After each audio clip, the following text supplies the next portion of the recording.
So now that 1.1 has been left to brew for about a few days, I wanted to chime in and give my thoughts about it. 1.1 was the first major update that we received ever since the launch of the game, and because of the amount of outstanding issues that came with 1.0, the importance of this update was actually quite big because it was going to show us the trajectory of the game.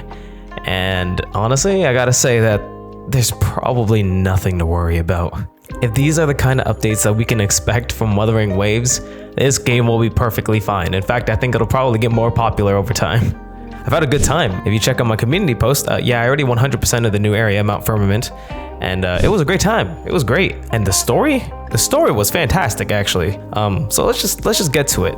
The storytelling for the main quest, Thaw of Aeons, was actually very good, like a noticeable improvement over the previous quests, even Acts 5 and 6 in my opinion, and I enjoyed Acts 5 and 6. Here, I got my notes from when I was experiencing the story, but Abby, first of all, seems like an actual character. It doesn't seem to be like another Paimon, and yeah, he's cute, but he actually seemed like just another individual that was interacting with the rover. So I'm perfectly fine with him there. He's not giving people Paimon PTSD, and that seems to be the general consensus so far, which is great. That's awesome. I noticed a lot of the dialogue scenes had extra animations or extra cutscenes within them, which was a very nice touch. It kind of added to the whole quality of life thing. On top of the fact that this game already had really nice animations for the dialogue scenes to begin with, it kept me very engaged. And the pacing was good. Like, I didn't feel like they were barraging us with 10 million unnecessary lore, exposition terms, yada yada yada. I was pretty much engaged from the beginning to the end. The only minor gripe I would have is that they would reiterate the same point over and over again, but it kind of made sense in the context of the story, so I'm not really going to give them much shit for that.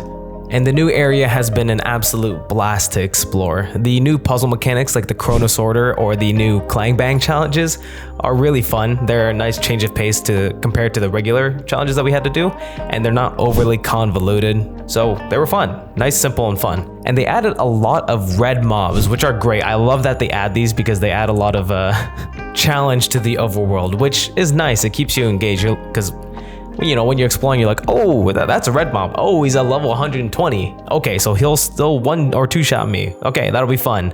And even the exploration quest was very simple. It was essentially just, hey, can you activate these 4 ritual things for me? And then you go do that, and then the quest was done. It was very simple. Didn't really have to sit through a lot of yapping or anything like that.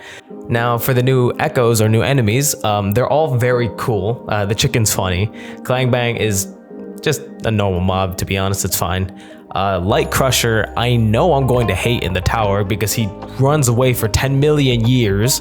And Sentinel Jewel was cool, it's a very flashy fight. Though, to be honest, if I do have a gripe, I can tell Sentinel Jewel is probably going to be the most annoying to grind weekly just because he flies away like half the fight.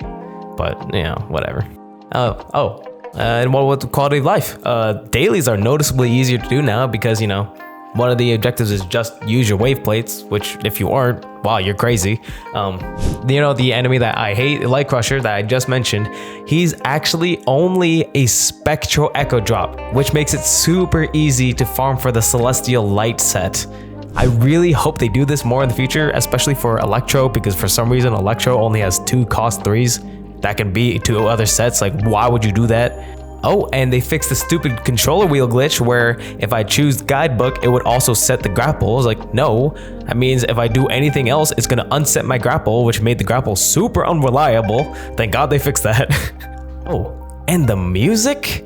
Dude, Mount Firmament's OST is my favorite song in the game now. It's so nice, it's so calming.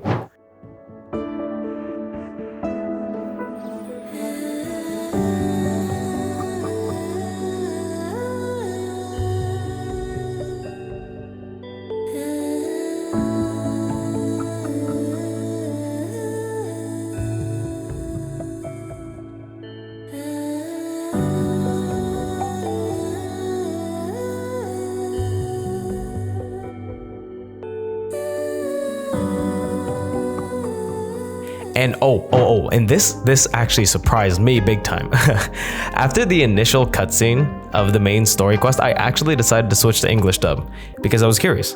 And lo and behold, the English dub to me seemed pretty good. Like, Abby's voice actor was surprisingly great, which I did not expect. Changli was really good, and Jinhsi was also really good. So same with Jua, same with pretty much the whole quest. I was genuinely surprised, actually. So, hey, maybe I'll stick with English.